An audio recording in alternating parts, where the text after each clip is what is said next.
Hello everyone, আশা করছি তোমরা সবাই ভালো আছো।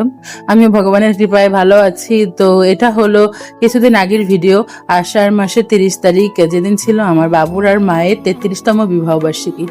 তো 33তম বিবাহবার্ষিকীতে আমরা ছোট্ট করে একটা সেলিব্রেশন করেছিলাম ঘরোয়াভাবে। কারণ তেমনভাবে কাউকে আমরা ডাকিনি, নিমন্ত্রণ করা হয়নি। ঘরোয়াভাবে ছোট্ট করে ঘরে সবাই মিলে একটা সিম্পলভাবে আয়োজন, যাতে করে সেলিব্রেশনটাও হয় আর অত বেশি জাঁকজমকও না হয়। তো ছোট করে হলো আমরা ঘরোয়াভাবে যত অনুষ্ঠানই করি আমাদের কাছে ওইটাই অনেক প্রিশিয়াস। তো যাই হোক, তো সেদিন অ্যানিভার্সারির জন্য আমি একটা কেক অর্ডার করেছিলাম আমার বান্ধবীর কাছে। আর কেকটা খুবই সুন্দর হয়েছিল, অনেক সুন্দর করে একটা ফ্লাওয়ার কেক করেছিল, ফ্লোরাল। তো কেকটা পুরোই ছিল ভ্যানিলা ফ্লেভার, কিন্তু সাইডে ডেকোরেশনটা খুবই সুন্দর হয়েছিল। তো আমার ফ্রেন্ডকে তাই আমি অনেক অনেক থ্যাংক ইউ। তো তারপরে আমরা সবাই মিলে কেক কাটাকাটি শুরু করব। তো এই মোম ধরিয়েছি, আর এই তো বাবু, আমার মেয়ে আবার কেক দেখলে খাওয়ার জন্য থেকেও ধরার জন্য খুব উৎপাত করে। তাই আমার বাবু একটা ওই যে কেকের ওখান থেকে একটা ক্রিম নিয়ে তারপরে মুখের সামনে ধরছে। তো মাকেও বলতেছে, আমার মেয়ে তো জিভ দিয়ে একটু খেয়ে নিছে, মাকে বলতেছে, মা বলতেছে না না আমি এই ক্রিম খাই না।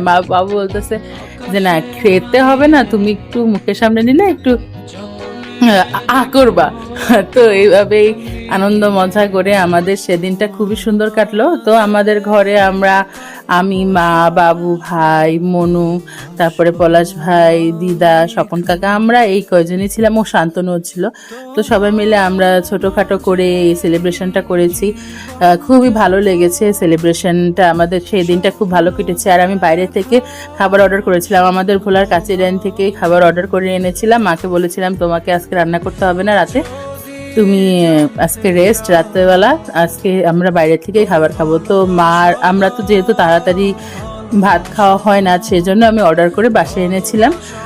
আমরা বাসায় বসে সবাই খাওয়া দাওয়া করেছি। তো এই তো এখন কেক কাটার পর্ব চলছে, আর আমি বলেছি যে মোমটা নেভাবে না। তারপর আমরা সবাই মিলে কেক সবাইকে খাইয়ে দিচ্ছিল বাবু। তো বাবু প্রথমে মনুকে খাওয়াচ্ছিল, মা আবার মনুকে মিষ্টি খাইয়ে দিল। তো বাবু তো মনুকে নিয়ে কেক নিয়ে শয়তানি করতে করতে, দুষ্টুমি করতে করতে তার সময় পার। তারপরে মাকে খাওয়াতে গেল, ছুরির উপরে তো আবার কখন পড়ে যায়, এই জন্য মা খাওয়াবো সবসময় টেনশন করে। কারণ এই দেখছেন যা বলছে সেই একদম গায়েই পড়লো। আর এই দেখেন আমার মেয়ে